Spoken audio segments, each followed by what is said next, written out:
Hello everyone, I am SARITA RAWAT, Assistant Professor, School of Pharmacy, Suresh Gyan Vihar University, Jaipur. Today we will cover our next lecture, that is peptic ulcer. Peptic ulcer basically a most common GIT inflammation. So today's content we will cover definition of peptic ulcer, cause of peptic ulcer, classification of the drug that are used to cure peptic ulcer, drug to be avoided when we are using anti-peptic ulcer drug. Then what are the conclusions we will cover. Then today's learning outcomes include we will able to understand, identify types of peptic ulcer, what are the symptoms for peptic ulcer, what are the drug used for peptic ulcer and their mechanism of actions. Now you are also able to understand about the application of anti-peptic ulcer drug and the side effect toxicities related to the drug used in peptic ulcer. Then the various treatment and principle to cure peptic ulcer. So as you can see in this picture, this is the anatomy of GI tract. So as you can see, stomach included, our GIT tract is very vast and all the digestion of the food happens here. So first you can see we have a esophagus where the food moves from this to stomach. Okay, then we have a duodenum. Then we have a transverse colon, ascending colon.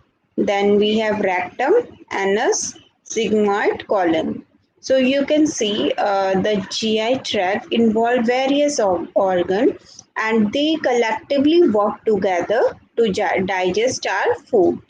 So any physiological problem, any underlying cause occur in the stomach, they may alter the function of the various organ, as you can see in this anatomy. Now, the gastrointestinal tract, GIT, alimentary tract, and gut. What is GIT? We will just go through a simple introduction. So, it consists of an irregular tube about 6 meters long, extending from the mouth to the anus. So, from the mouth where we eat our food, and it's goes to the stomach, the upper GIT, which includes the mouth, esophagus, and stomach. The lower GIT, which comprise the duodenum, jejunum, ileum, colon, rectum, and anus. The accessory organs, liver, gallbladder, and pancreas. So, as you can see, it is clearly mentioned that we have divided our GIT into two parts, upper parts and lower part. So, in upper part, that involves the esophagus, mouth, and stomach, where due to the with the help of mouth we eat food, with the help of esophagus too, via esophagus it goes to the stomach. Then our ileum, duodenum, jejunum, and colon, rectum are involved into with the function of excretion, with the function of digestion of the food. And the accessory organ of our GI tract is liver and gallbladder and pancreas. So they play also a vital role in the digestion of food. So as you can see in this diagram, there is a oral cavity, then tongue, mouth, and salivary gland that are most important organs to swell out the food. Then we have pharynx, esophagus. As you can see in the stomach, we have a small intestine, esophagus, sphincter, stomach is sphincter. So these are all the parts of our GI tract. Then, what are the abnormalities of the GI tract that happens whenever any disbalance occur in our GI tract? So, we'll start with dysphagia. What is dysphagia? Dysphagia is mainly difficulty swelling and caused by the obstruction of the esophagus. So whenever we are not able to swallow out the food and it may cause the obstruction of the esophagus, then obstruction may be caused by tumors, congenital narrowing, then a neurologic disorder such as brain injury, stroke, Parkinson disease may affect voluntary swelling or peristalsis of the esophagus. So, if there is any disbalance happen in our neurological functions, if any person is suffering from Parkinson disease, so they maybe have a dysphagia. And in this problem, what happened? The patient is not able to swallow the food properly, which cause obstruction of the esophagus. Then we have next dyspepsia. Dyspepsia is basically epigastric fullness or discomfort or indigestion problem. So whenever we any person is suffering from this kind of symptoms, so that we called it dyspepsia. Then we have odinophagia. Odinophagia is mainly painful swelling usually associated with dysphagia. Whenever any person is having a dysphagia and it is very very painful and unbearable, so then we called it odinophagia. Then the next term is heartburn. So what is heartburn? Basically, heartburn is burning sensation retrocentrically associated with the reflux. So if the food is not properly digested and it's back out from the upper GIT tract and it gives some burning sensation, so that called heartburn. Then we have anorexia. So anorexia is loss of appetite. So if the person is suffering from not having to willing eat any food, so that is loss of appetite. So that we called it anorexia. Then we have hematomesis. Hematomesis is basically vomiting blood. So if any person having vomiting and the blood particles come in the vomiting, so it is called hematomesis. So it could be red, the vomiting can be red or altered coffee ground. Then we have a melania. Melania is basically passing of black tarry, offensive stool, usually due to the upper GI bleeding. So any person suffering from the upper GI bleeding, so they may have a stool like black tarry or offensive stool. So that is called melania. Then we have hematochezia. Hematochezia is basically passing blood through the rectum. Then we have a gastritis. Gastritis is a very common problem. So it is inflammation of the gastric mucosa, and then we have categorized into two categories: acute gastritis and chronic gastritis. Acute gastritis is a short period, the person is suffering for short period of gastritis, and chronic, the person is suffering from the long time of the gastritis. Then what are then the most and major disability, we can say disease, we can say, or condition, we can say, that is peptic ulcer. So what is peptic ulcer?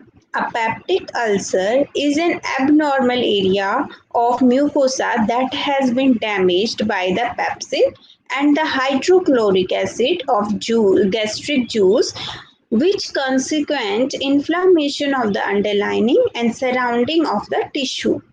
Erosion may subsequently occur into the lamina propria and the submucosa to cause bleeding. So whenever any inflammation occur in the surrounding of the gastric mucosa, okay, or we can say stomach wall, so it can cause peptic ulcer. and most of the peptic ulcer occur either in the duodenum or in the stomach. Then ulcer may also occur in the lower esophagus due to the refluxing of the gastric content, and it's rarely in the certain area of the small intestine. So for the conclusion we can say mostly peptic ulcer happen in the duodenum and the stomach, and most of the time it can also cause esophagus due to the acid reflux from the upper GIT, but it can really cause small intestine peptic ulcer. Then what is the epidemiology behind the peptic ulcer? So when we see the epidemiology behind the peptic ulcer, we find out peptic ulcers are common, and it has been estimated that up to 10% of the population has an ulcer, and annual incidence of symptomatic peptic ulcer about 0.3%. So when we see all the cases of peptic ulcer, so almost 10% of the people are diagnosed with the peptic ulcer, and 0.3% of people suffer from the symptoms like peptic ulcer. Duodenal ulcer are 4 times as common as gastric ulcers and occur mainly in the duodenal cap. Then gastric ulcers occur mostly in the lesser curative of the stomach, and these are begin, then sometime develop as a tumor within 5% of the patient. Then gastric malignancy is common in Japan, Chile, Finland and Iceland than other world countries because environmental and diet factors. So we can say gastric ulcer also depends upon the environmental factor and the type of food you are eating, as there is a record of that gastric ulcer malignancy most commonly found in the Japan, in the Chile and Finland. So these countries are most probably happen the peptic ulcer disease in the most people. Then what is the etiology behind peptic ulcer?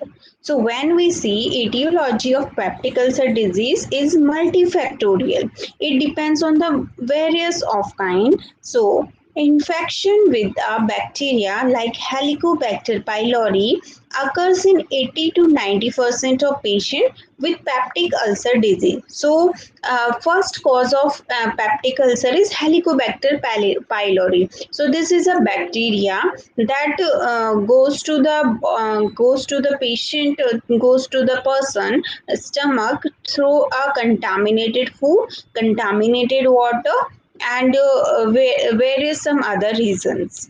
Then Helicobacter pylori infections impairs the productive mechanism of the GI tract against low pH and digestive enzyme and leads to ulceration of the mucosa. So what it causes, it's propate it's like it's make their low pH and make the digestive enzyme uh, do not work properly, and that leads to the ulceration of the gastric mucosa.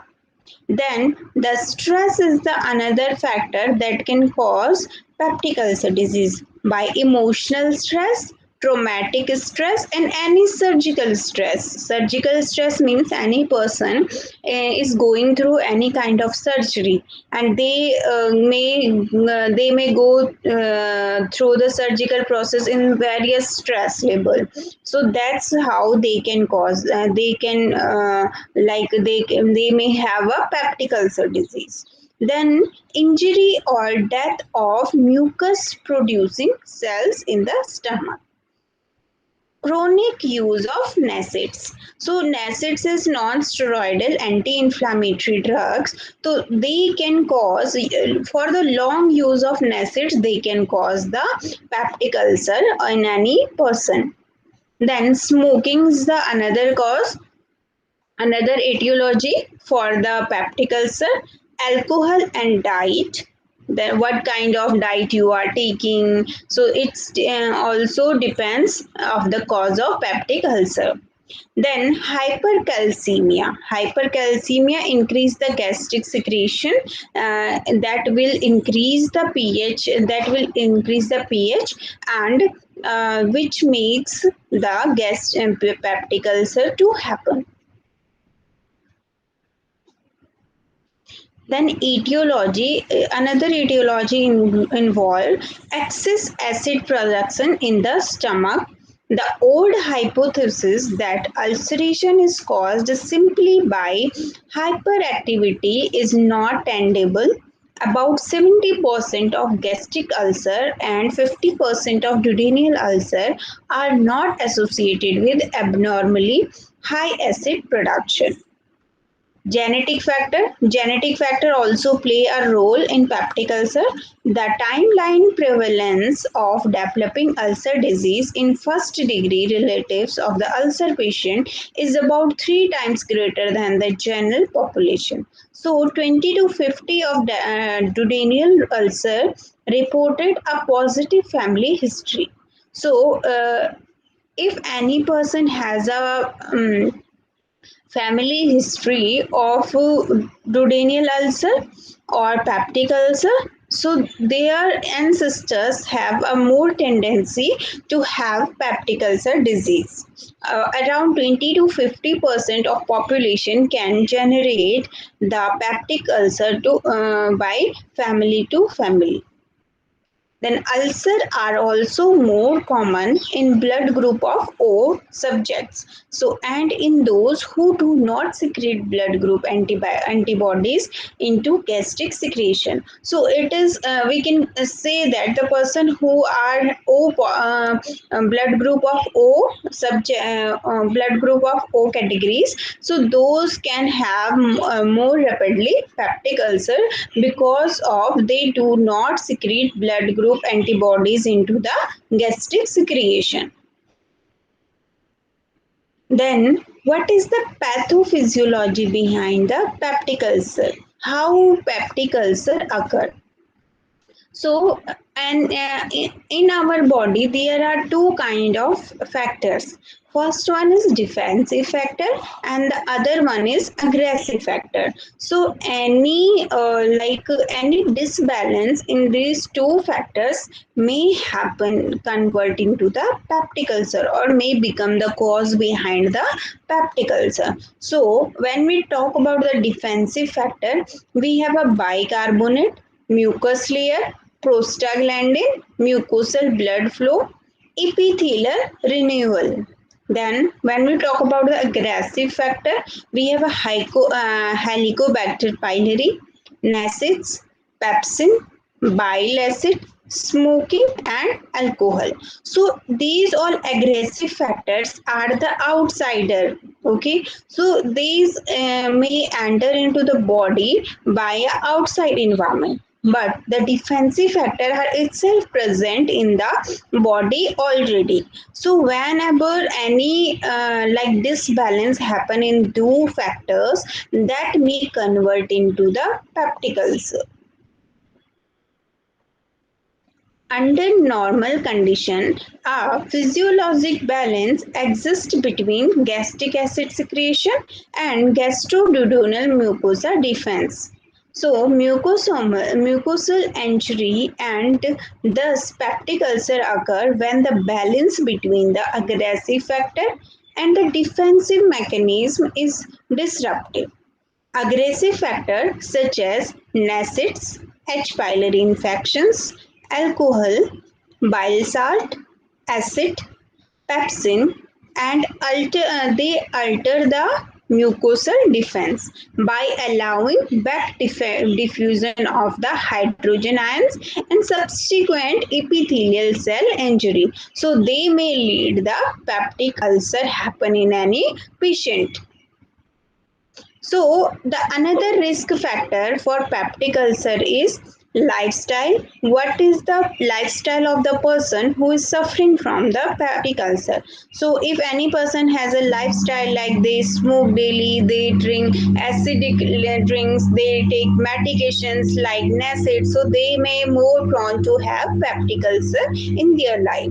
Then the H. pylori infection. So 90% have this bacterium passed from the person to person or facial oral route or oral route. So H. pylori infection caused by the Helicobacter pylori.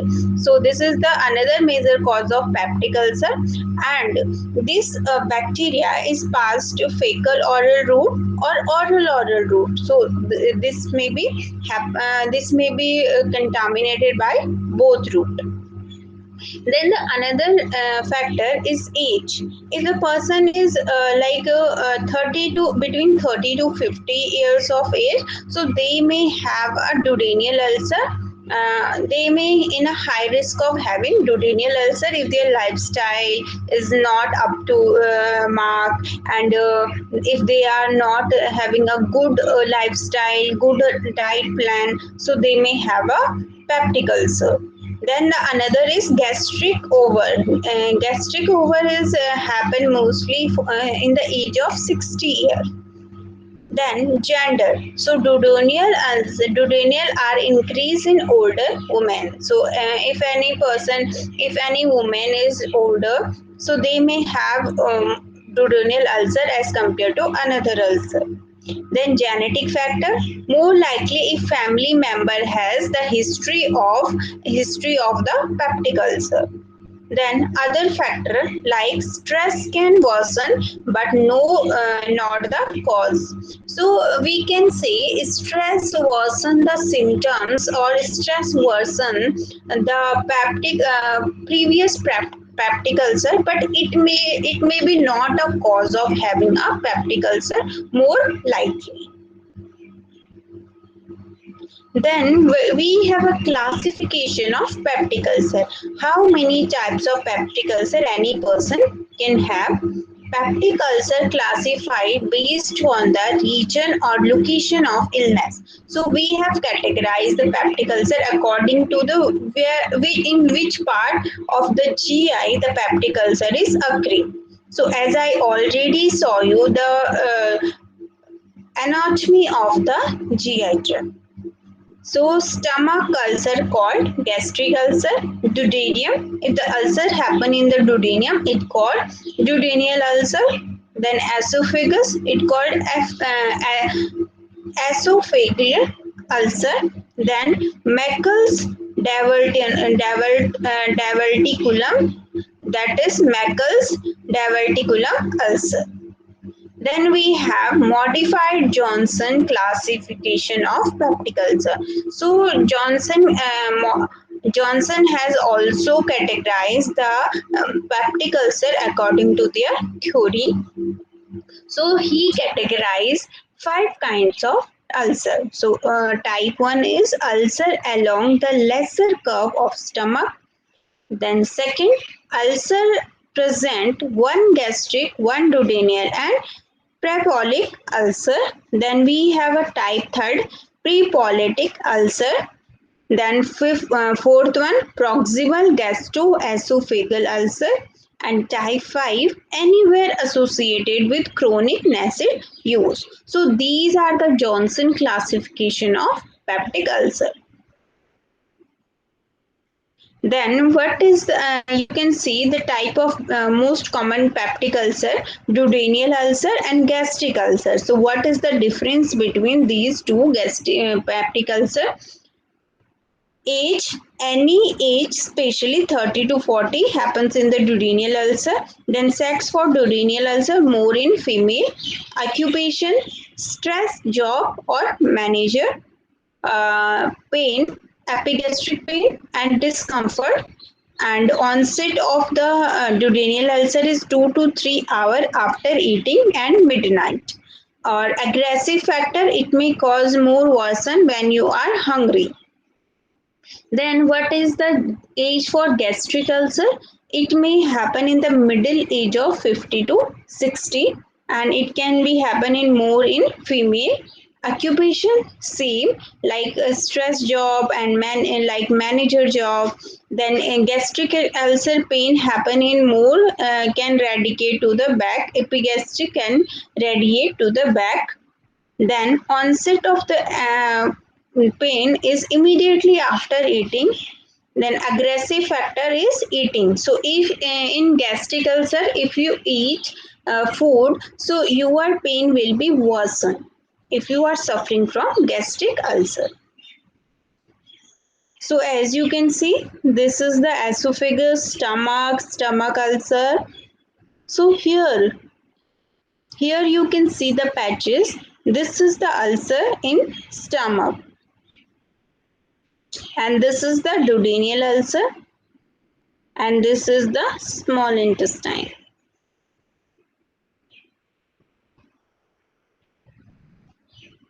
And you can see if the problem is more higher, so it can cause tumor. So here is the pancreas with the tumor, and this is the duodenum with accelerated ulcer. So this is the worsened stage.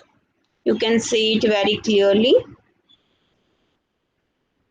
Now, what are the symptoms of peptic ulcer?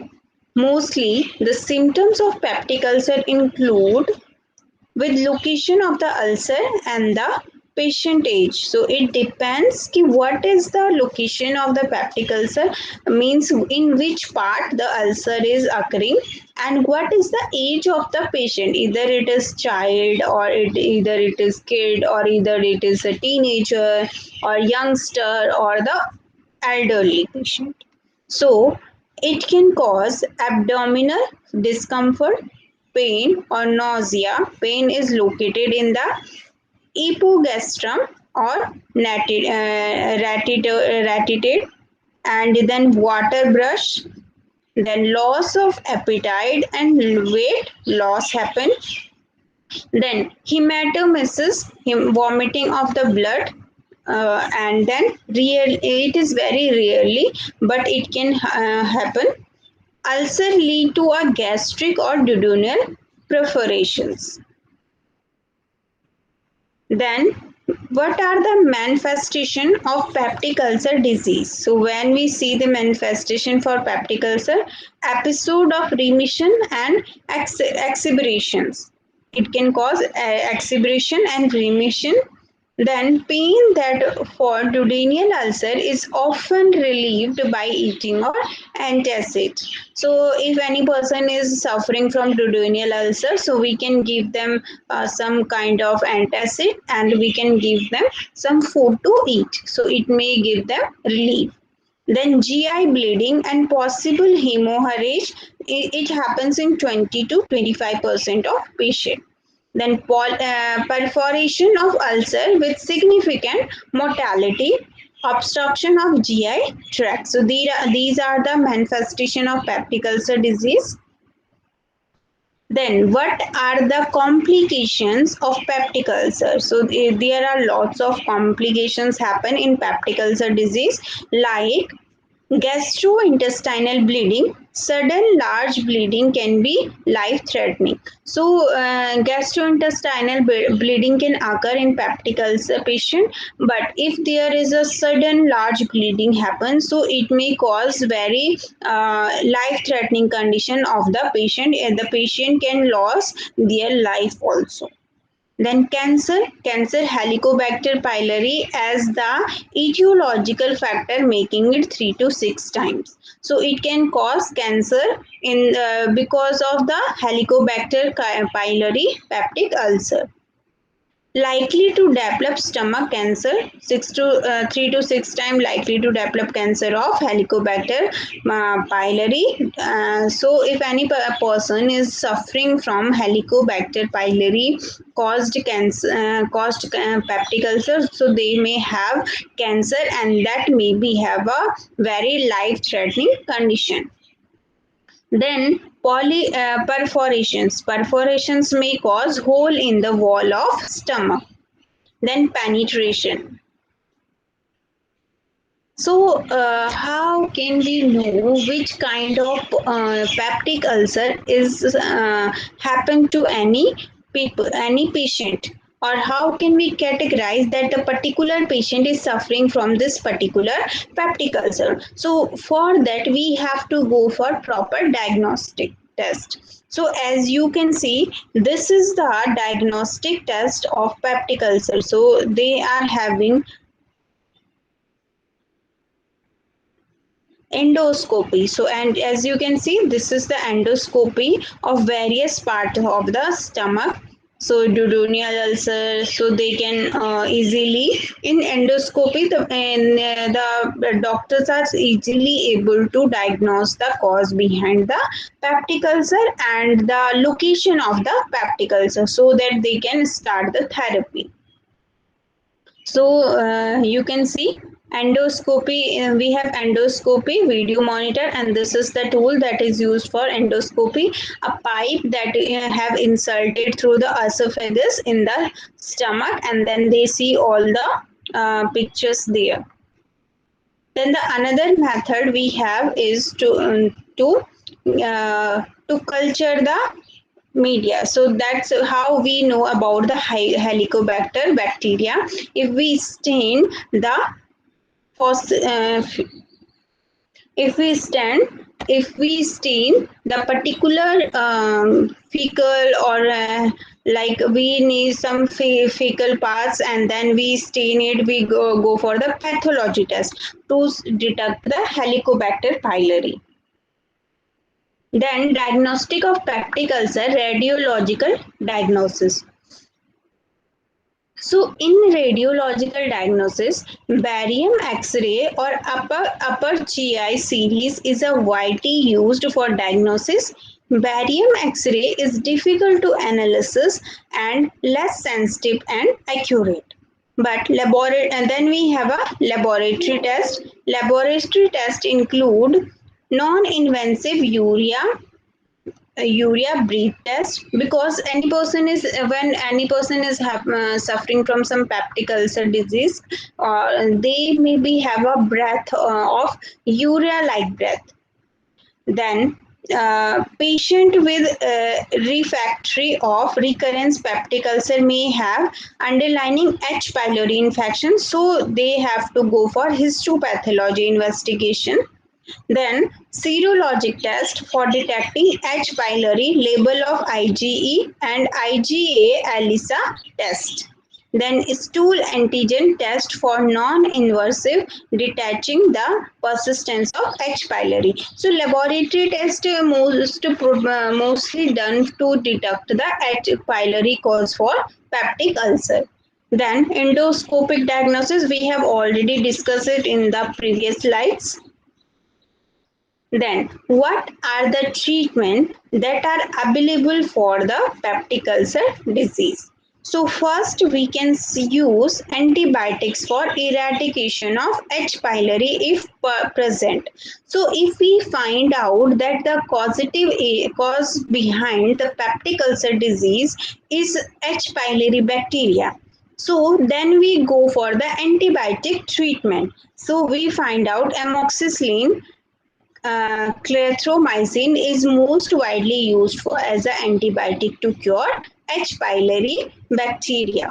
Then we have antacids, another category that includes magnesium hydrochloride, ammonium hydrochloride. Then H2 receptor antagonist. We have ranitidine and cimetidine. Then proton pump inhibitor that are most widely used in peptic ulcer disease, that is omeprazole. Then we have a mucosal protective agent which is bismuth and substrate.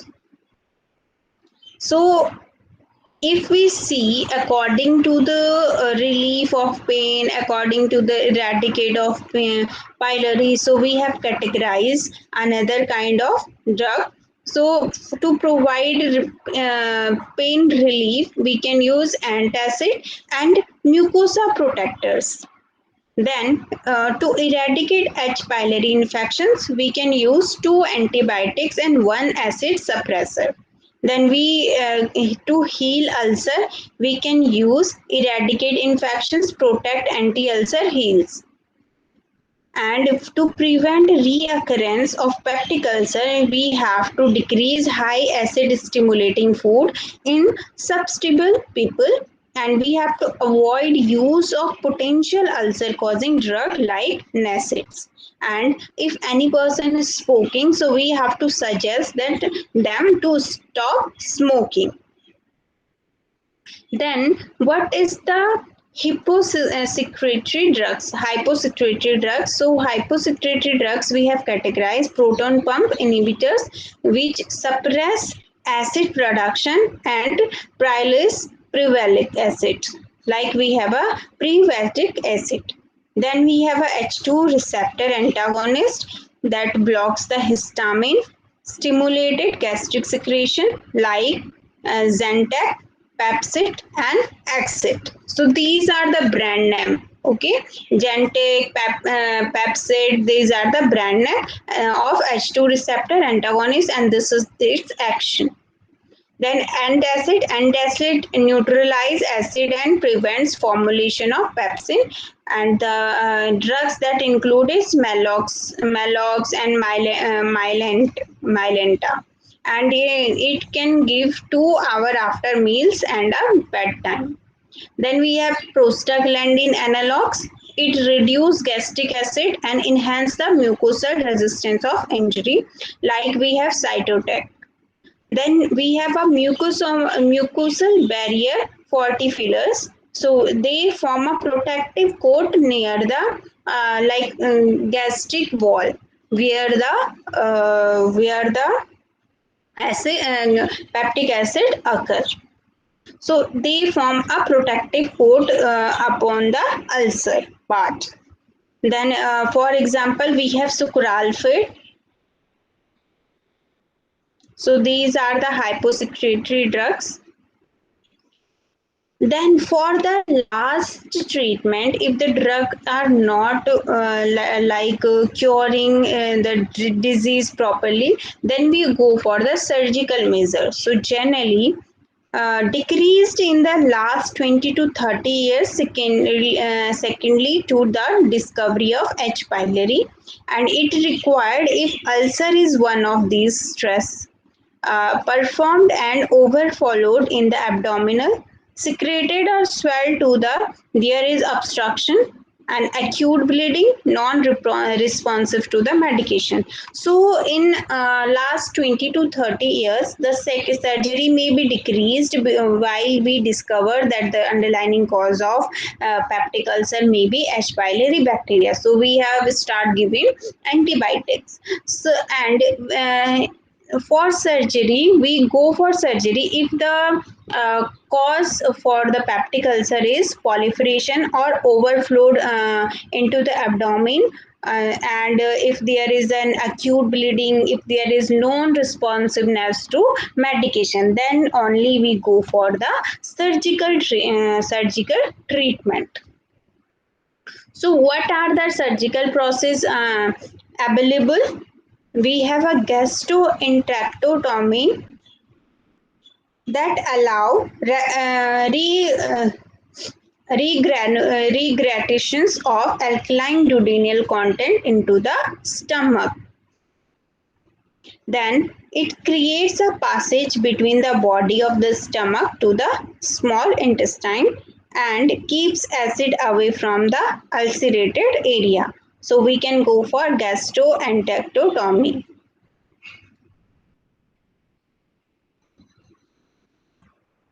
So what are the types of surgical procedure? We have vagotomy, cut vagus nerve and eliminate acid secretion stimulus. So as you can see in this picture,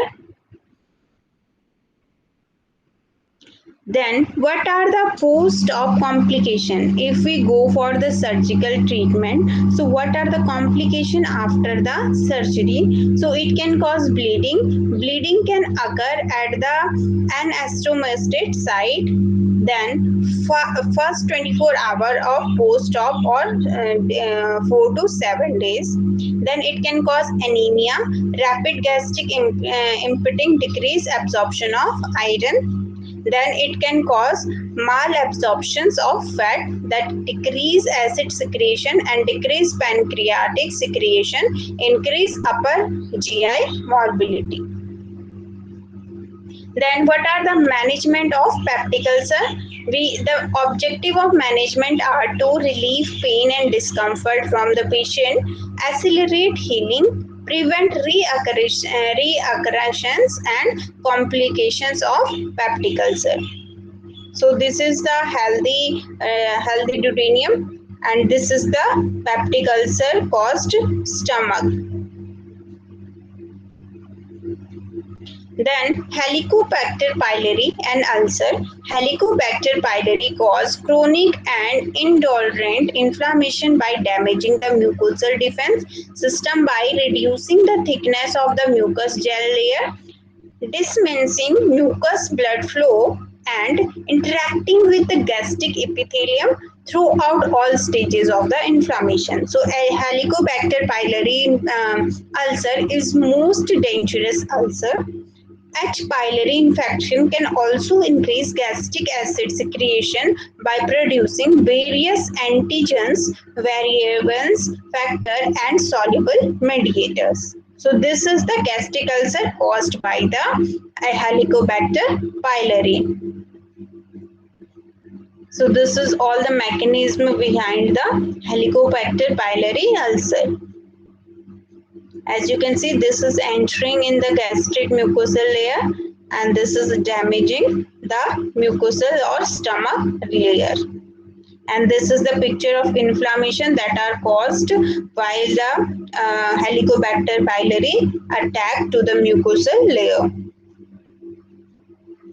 Then we have another kind of ulcer, that is Zollinger-Ellison syndrome, we can call it. So it can cause tumors of the gastric secreting endocrine cells of the pancreas or less frequently and the duodenal wall. So this is very uncommon, but it can happen, and it can also cause various worsened situation in the patient. It leads excessive acid production by the GI tract and development of serious and aggressive peptic ulcer. It can complications can cause include proliferation, hemorrhage, and obstruction. Treatment may include recession of tumor, administration of H2 receptor antagonist, and anticholinergic and antacids. So Zollinger-Ellison syndrome is like happen when the acid secretion occur more, acid secrete more in the stomach, and when the disbalance occur in the aggressive factor. So they may cause most life-threatening conditions also like cancer. So we have to cure it in time to timely manner, and for the treatment we can use H2 and receptor antagonist, anticholinergic, and antacid. So these are the kind of ulcer we have, and most common is Helicobacter pylori. Most common cause for peptic ulcer is Helicobacter pylori. And if we treat peptic ulcer where like on time, so it can cure and it can save the patient life. So this is all about your peptic ulcer. Now we have concluded some quiz questions regarding your lecture, like what are the which pathogen is strongly associated with the peptic ulcer. So you know the answer, Helicobacter pylori. And you can answer these questions very easily if you go through the previous slides. So these are very simple questions. You can definitely check it out. This is very useful, as where in your GPAT these questions are already asked, so you can go through it. So, like questions included gastric ulcer are the most common in younger patient, and how do NSAIDs contribute to the peptic ulcer? What is the function of somatostatin? Which receptor is closed by drug during a peptic ulcer? And give some example of drug that H2 antihistamine. Give some example of proton pump inhibitor. Give some example of anticholinergic, and what is GERD, and what cause of the GERD. Okay, so these are some questions. You can easily answer them. Then we have some reference also. You can go through for more knowledge in basic and clinical pharmacology by Bartram G, and that is the Anthony G. Travister. You can definitely check out this book for the more detailed information. Then we have another book, that is Elsewhere's publication, Integrated Review of Pharmacology. You can go through these books. This include the depth knowledge of the pharmacological prospects, the pharmacological basis of therapeutics. You can also check out this book. This is Goodman's book. So these references will help you to enhance your more knowledge. So this is all about your today's lecture. So thank you and hope you understand it well.